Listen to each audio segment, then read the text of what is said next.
me présenter qui je suis, pour ceux qui ne me connaissent pas. Je suis Assessou Tosso Joanne. Je suis moniteur de style de vie. Ça veut dire quoi? J'enseigne complètement aux gens comment prendre leur vie en main grâce au e-commerce et au marketing relationnel. Et ça fait bientôt 2 ans que je suis dans cette activité. Mais aujourd'hui, principalement, on va parler de comment utiliser l'intelligence artificielle pour multiplier vos différents chiffres d'affaires. D'accord? Et après ça, il y aura une présentation sur les différents produits gagnants que vous pouvez commencer à démarrer, dans lesquels vous pouvez démarrer pour faire une activité concrètement. Ok? Donc déjà, avant de commencer, qui sont ceux qui ont déjà entendu parler d'intelligence artificielle? D'accord. Qui l'utilise déjà? Vous ne l'utilisez pas. Donc il y a 2 personnes qui l'utilisent. Vous avez entendu parler, mais vous n'utilisez pas encore. D'accord. Déjà, il y a une étude qui a été faite, Forum économique mondial. Il dit que d'ici 2030, 91 millions de personnes vont perdre leur emploi à cause de l'intelligence artificielle. Aujourd'hui, avec Facebook, il y a Facebook qui a déjà licencié 21 000 personnes juste avec l'avènement de Facebook, parce que ça va réduire drastiquement leur charge, en fait. S'il y a un robot qui peut faire ton activité, on va te remplacer. On va te dire, bon, on va te remercier. Mais moi, je suis convaincu que l'intelligence artificielle ne va pas remplacer les humains. Mais ça va remplacer les personnes qui ne savent pas l'utiliser. D'accord? Donc, c'est très bien déjà de vous intéresser à ce genre d'outils, parce que lui, c'est vraiment indispensable. Ok? Maintenant, on va commencer par la définition de l'intelligence artificielle. C'est quoi? En fait, l'intelligence artificielle, c'est juste un robot qui a la capacité de réfléchir comme un humain. De toute façon, c'est les humains qui l'ont créé. Donc, il est regorge de plusieurs données, des informations. Et tout ce que vous avez à faire, c'est lui poser une question et elle vous répond.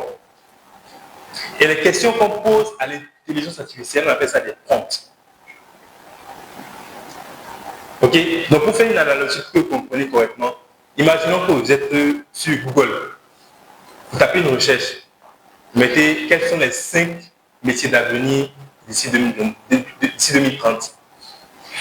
Google va te proposer plusieurs sites. C'est toi qui vas aller t'asseoir maintenant, regarder les différents sites pour voir, ah, cette information est bonne, pour trouver l'information la plus pertinente. C'est ça, non? Par contre, quand tu es avec l'intelligence artificielle, directement quand tu poses cette question, elle va elle-même aller chercher l'information des différentes sources là pour te donner une seule information. Maintenant, tout se trouve dans la question, de la façon de poser la question à l'intelligence artificielle. D'accord? C'est bien. Si vous posez des questions vagues, les réponses seront vagues. Je sais qu'il y a des gens qui utilisent l'intelligence artificielle ici, mais la façon dont tu utilises n'est pas la même chose pour moi. Parce que je sais comment structurer une bonne question. Et la structure d'une bonne question pour IA, c'est juste, il faut donner un contexte, premièrement. C'est-à-dire, je ne sais pas, vous vendez quoi par exemple? Qui vend quoi ici? Oui. Accessoires informatiques. D'accord. Donc, avant de poser la question, par exemple, imaginez que vous voulez une stratégie marketing pour vendre vos différents aspects électroniques. C'est ça, non? Vous n'allez pas poser directement à l'IA quelles sont les stratégies pour vendre facilement mes accessoires électroniques. Il va vous donner une réponse générale que tout le monde connaît. Mais ce n'est pas ça que vous voulez. C'est assez vague. Donc, d'abord, vous allez situer le contexte. Vous lui dites, moi, je suis d'abord où? Je suis au Burkina Faso. Donc, il va donner des informations relatives à ton pays. Je suis au Burkina Faso et je vends des accessoires électroniques. C'est ça, non? Vous connaissez votre cible. Vous connaissez votre cible. Donc, tu précises également la cible. Vous pouvez même prendre une photo des accessoires que vous vendez là pour ajouter dans l'IA qui regarde ce que vous vendez, ce que vous proposez. Donc, le contexte, c'est lui donner des informations dont il a besoin. Ok? Donc, je suis au Burkina Faso, je vends des accessoires électroniques. C'est déjà un contexte que vous donnez. Deuxième chose, vous lui donnez un rôle. Vous donnez un rôle à l'intelligence artificielle.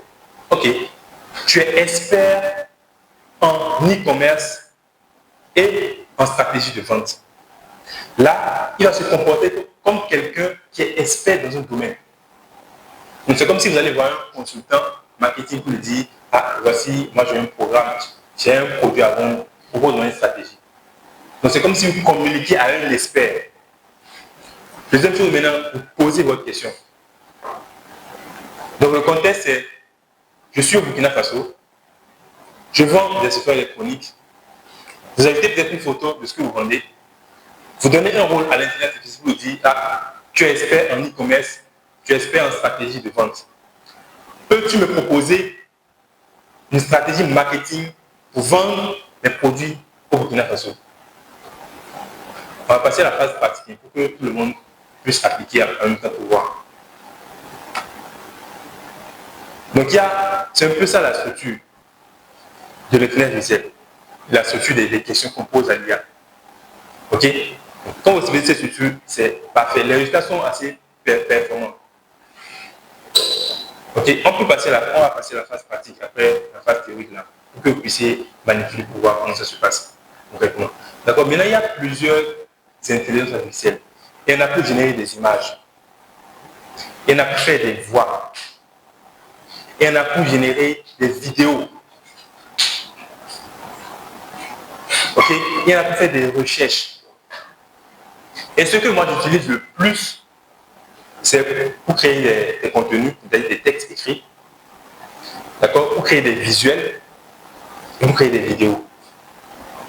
Donc, il y a quelques-uns que je vais vous partager ici rapidement. Vous pouvez noter, hein. Il y a ChatGPT. On va télécharger ça. Vous allez sur Play Store seulement pour télécharger ChatGPT. Pour ceux qui ne l'ont pas.